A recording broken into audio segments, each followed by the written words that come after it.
Hello good afternoon everyone. Then I hope आप सभी लोग ठीक होंगे। तो बात कर रहे थे हम अपने फिफ्थ पेपर की, करिकुलम डेवलपमेंट। तो करिकुलम डेवलपमेंट में हम लोग हमने आज अपनी 4 यूनिट स्टार्ट किए। 4.1 हम करेंगे 4 यूनिट का। तो 4.1 में देखते हैं क्या टॉपिक है, curriculum design for student with intellectual disability. तो हमें ऐसे बच्चों के लिए करिकुलम डिज़ाइन करना है जिसको क्या है, इंटेलेक्चुअल डिसेबिलिटी है, बौद्धिक अक्षमता है। तो बौद्धिक अक्षमता वाले छात्रों के लिए क्या करना है, पाठ्यक्रम की योजना बनानी है। आगे पढ़ते हैं, क्या योजना बना सकते हैं उन बच्चों के लिए। तो बौद्धिक दिव्यांग अक्षमता वाले छात्रों के पाठ्यक्रम की योजना निर्माण करने के लिए या किसी भी प्रकार के दिव्यांग बच्चों को शिक्षा देने के लिए आईईपी के कार्यक्रम का क्या किया जाता है, निर्माण किया जाता है। इसका उद्देश्य बच्चों को आत्मनिर्भर बनाना है एवं उसके अनुसार प्रत्येक बच्चे की योजना तैयार की जाती है। जैसे हम सभी जानते हैं, जो भी डिसेबल्ड बच्चे होते हैं, चाहे वो किसी भी दिव्यांगता से ग्रसित हैं, तो उनको क्या होता है, उनका लेवल, जो उनकी नीड होती हैं, उनकी एबिलिटी होती है, उनकी डिसेबिलिटी होती है, उनका इंटरेक्शन होता है, उनका इंटरेस्ट होता है, नीड्स हैं, क्या है, सब वो डिफरेंट होती हैं। हर किसी का क्या है, अलग चीज़ें होती हैं। जिस प्रकार से किसी बच्चों की अलग चीज़ें होती हैं, इंडिविजुअल चीज़ें होती हैं, तो हम उनको क्या कर सकते हैं, एक सब के साथ हम बैठकर या फिर एक ग्रुप में मैं बात करूं, तो मतलब उस चीज़ को बच्चे को पढ़ाना, जब किस बच्चों का अलग अलग लेवल है, तो पढ़ाना एक मुश्किल या फिर एक डिफ़िकल्ट मैं टास्क कह सकती हूँ। ऐसा नहीं है कि आप, जो बच्चे बौद्धिक दिव्यांग होते हैं वो ग्रुप में नहीं पढ़ते, बिल्कुल ग्रुप में वो पढ़ते हैं। लेकिन अगर आपको जब आपको कुछ पर्टिकुलर चीज़ें बच्चों को सिखानी है, वहाँ आपको बच्चे को इंडिविजुअल ट्रेनिंग प्रोवाइड करनी पड़ती है। तो जब बच्चों को आप इंडिविजुअल ट्रेनिंग प्रोवाइड करोगे, तो वहाँ पे हम क्या करते हैं, वहाँ पे हम बच्चों के लिए आईईपी का प्रोग्राम तैयार करते हैं। आईईपी मतलब इंडिविजुअलाइज एजुकेशनल प्रोग्राम। जो हमें बच्चों के लिए एजुकेशनल प्रोग्राम बनाना है, वो इंडिविजुअल बनाना है, प्रत्येक बच्चे की नीड के हिसाब से बनाना है। जब वो प्रत्येक बच्चे की हम एक नीड के हिसाब से वो काम को हम निर्माण कर रहे हैं, तो वो एक पर्टिकुलर टाइम में हम एक बच्चे के साथ ही एक स्पेशल एजुकेटर काम करता है।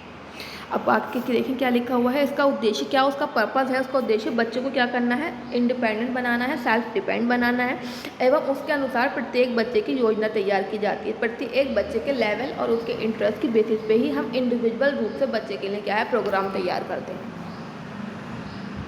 यहाँ हम देखें सेकंड स्लाइड में देखें क्या है, व्यक्तिगत शैक्षणिक कार्यक्रम के चरण, क्या चरण है, किस तरह से इसका प्रोसेस चलता है, कैसे कंपोनेंट है। तो फर्स्ट हम पढ़ें कि सामान्य पृष्ठभूमि की जानकारी एकत्रित करना। जिस बच्चे का साथ हम वर्क करने जा रहे हैं, जिसका हम आईपी प्रोग्राम बनाना, सबसे पहले हमें उसके बारे में क्या है, संपूर्ण जानकारी एकत्रित होनी चाहिए। संपूर्ण जानकारी में क्या चीज़ें आती हैं, उसका पर्सनल इन्फॉर्मेशन, उसके अपने बारे में, उसकी क्या एज है, क्या बच्चे का नाम है, कौन से स्कूल में पढ़ता है, उसके पेरेंट्स के बारे में, उसके पेरेंट्स की एजुकेशन, उसके पेरेंट्स का क्या अर्निंग के स्रोत हैं, क्या वो कितना कमाते हैं, क्या उसका क्या उसका मेडिकल वगैरह का प्रॉब्लम है बच्चे को, क्या का उसका इलाज चल रहा है, कहाँ पे उसके प्रेजेंट कंप्लेंट्स हैं, सारी चीज़ें जो होती हैं वो सबसे पहले हमें वो डाटा कलेक्ट करना पड़ता है। सेकंड मैं बात करूँ, विभिन्न कौशलों का आकलन, लक्ष्य निर्धारित करना। क्या करना, जैसे विभिन्न एरियाज़ होते हैं, हम लोग चेकलिस्ट के थ्रू बच्चे का क्या करते हैं, आकलन, असेसमेंट करते हैं। असेसमेंट में क्या होता है, विभिन्न प्रकार के हमें क्षेत्र दिए जाते हैं। उन क्षेत्रों के हिसाब से हमें बच्चों के बारे में हम क्या करते हैं, इन्फॉर्मेशन कलेक्ट करते हैं। कौन कौन से क्षेत्र होते हैं, जैसे हमें पर्सनल होता है, एकेडमिक होता है, आपका सोशल होता है, रिक्रेशन होता है, वोकेशनल होता है। तो अलग अलग चेकलिस्ट के हिसाब से उनके अलग अलग क्षेत्र डिफाइन किए जाते हैं। सबसे पहले आप बच्चों का तमाम जो भी जितने भी क्षेत्र हैं उनमें क्या करोगे, बच्चे का आकलन करोगे, असेसमेंट करोगे। असेसमेंट के पश्चात आपको पता चलेगा कि क्या किस क्षेत्र में बच्चा अच्छा कर रहा है, कहाँ में उसकी एबिलिटी है, कहाँ में वो चीज़ें कर सकता है, कहाँ पे वो चीज़ें नहीं कर सकता। उसके बाद जो आपको उस टाइम पे लगता है बच्चे की कंडीशन, उसके लेवल के अकॉर्डिंग के बच्चे के लिए क्या आपको चीज़ सिखाना चाहिए, मतलब क्या उसके लिए लक्ष्य निर्धारित करना चाहिए। लक्ष्य निर्धारित का मतलब आकलन के पश्चात जब आपको बच्चे की कंडीशन का पता चल गया है कि बच्चे को इस टाइम पे ये चीज़ सीखने की ज़रूरत है, तो हम वो चीज़ बच्चों के लिए सिलेक्ट कर लेते हैं और बच्चे को उस पर हम काम करना बच्चे के साथ स्टार्ट कर देते हैं, किस तरह से बच्चों को चीज़ें सिखानी होती हैं। थर्ड पॉइंट बात करें, प्रशिक्षण विधियाँ। जिस तरीके से मैंने आपको ऊपर बात करी कि हम क्या करते हैं, लक्ष्य निर्धारित कर लेते हैं, बच्चों के लिए कुछ गोल सिलेक्ट कर लेते हैं। गोल सिलेक्ट करने के बाद उसे हमें सिखाना भी होता है। तो हम उसे किस वे में सिखाना है, उसे किस तरह से हमें ट्रेनिंग देनी है, कौन सी हमें स्ट्रैटेजी यूज़ करनी है, तो हमें वो स्ट्रैटेजी अपनी प्रिप्लान करनी होती है, वो तैयार करनी होती है। उसके बाद हमें क्या करना होता है, मूल्यांकन करना होता है। मूल्यांकन क्या होता है, इवैल्यूएशन होता है। इवैल्यूएशन में आपको बेसिकली क्या होती है, हमें चीज़ों को चेक करना होता है कि बच्चे को किस प्रकार से कितनी चीज़ें, बच्चे का क्या अचीवमेंट है, बच्चे के अंदर क्या चीज़ रिस्पॉन्स है, बच्चा कितना चीज़ों को रिस्पॉन्स करता है, कितना कार्य को सीखा है, अगर नहीं सीखा तो उसके पीछे के क्या कारण है, एक्सेट्रा एक्सेट्रा। उसके बाद हम बात करें अभिभावक की भागीदारी के। जो भी हम बच्चे के लिए प्रोग्राम तैयार कर रहे हैं इंडिविजुअलाइज एजुकेशन प्रोग्राम, उसमें क्या है, पेरेंट्स की इन्वॉल्वमेंट होना, पेरेंट्स की भागीदारी होना है, फिर गार्जियन जो बच्चे की देखभाल करते हैं उनकी भागीदारी होना बहुत ज़रूरी है। क्योंकि हम बच्चे के साथ एक लिमिटेड टाइम तक काम कर सकते हैं, कहीं भी ट्रेनिंग इंस्टीट्यूट में या फिर आपका स्कूल में, है ना, या फिर सेंटर में, लेकिन जो पेरेंट्स रहता है बच्चे के साथ हमेशा रहता है। तो कोई भी बच्चे के लिए हम मतलब प्रोग्राम स्टार्ट कर रहे हैं तो उसमें क्या करना है, पेरेंट्स की भागीदारी इसमें बहुत ज़रूरी होती है। आगे चल के देखें क्या बात करते हैं। यहाँ बात कर रहे हैं कि व्यक्तिगत शैक्षणिक कार्यक्रम योजना, यहाँ पे क्या करना है, हम प्रोग्राम की योजना बनानी है। तो आईपी के जो आईपी विद्यार्थी जो होते हैं, स्टूडेंट होते हैं, उनकी जो क्या होती है विशिष्ट योजना, उनके लिए कुछ स्पेशल हमें क्या करना है, प्रोग्राम का संक्षिप्त रूपरेखा तैयार करनी है, जिस पर क्या करना है, शैक्षणिक उद्देश्य निर्धारित होता है, क्या है उसका जो अकेडमिक पर्पस होता है वो निर्धारित होता है, प्री प्लान होता है। आईपी बच्चे के शिक्षा का उद्देश्य आधारित होता है। आईपी पर क्या होता है, आईपी पर ही बच्चे का क्या है, बच्चे की शिक्षा का क्या उद्देश्य है, क्या पर्पस ऑफ एजुकेशन है, वो निर्धारित होता है। पढ़ें, यह एक प्रबंधक एवं प्रशंसनीय साधक है। ये क्या है, एक मैनेजमेंट का स्रोत होता है, इसे चीज़ें मैनेज करने वाला होना चाहिए। आईपी पूरे वर्ष का शैक्षणिक उद्देश्य लक्ष्य है कि जब आप किसी बच्चे के लिए आईपी बनाते हो, एक लिमिटेड टाइम के लिए नहीं बनाते, उसमें हमें गोल सेलेक्ट करने पड़ते हैं। गोल्स होते हैं हमारे लॉन्ग टर्म और शॉर्ट टर्म। लॉन्ग टर्म मतलब ये एक पूरे साल का आप बच्चे को क्या करते हैं, पूरे साल आपको बच्चे को क्या कराना है, वो चीज़ें यहाँ पे सिलेक्ट की जाती है। उसका शैक्षणिक जो हमारा एजुकेशनल पर्पस या फिर आपका एम है वो हमें सिलेक्ट करना पड़ता है बच्चे का प्री प्लान। सूचना का आकलन, जो भी बच्चे से रिलेटेड इन्फॉर्मेशन होती है उस सभी का क्या होता है, उस सभी का भी आकलन असेसमेंट किया जाता है। आईपी का आधार, क्या बेस है आईपी का, तो बौद्धिक विद्यार्थी के लक्ष्य एवं उद्देश्य का विस्तार पूर्वक वितरण इसमें होता है। शिक्षा, माता पिता एवं अधिकारियों के साथ मिलकर निर्णय लेना, जो भी बच्चे के बारे में निर्णय लेना है स्पेशल एजुकेटर को, वो उसके पेरेंट्स का इन्वॉल्वमेंट होना चाहिए।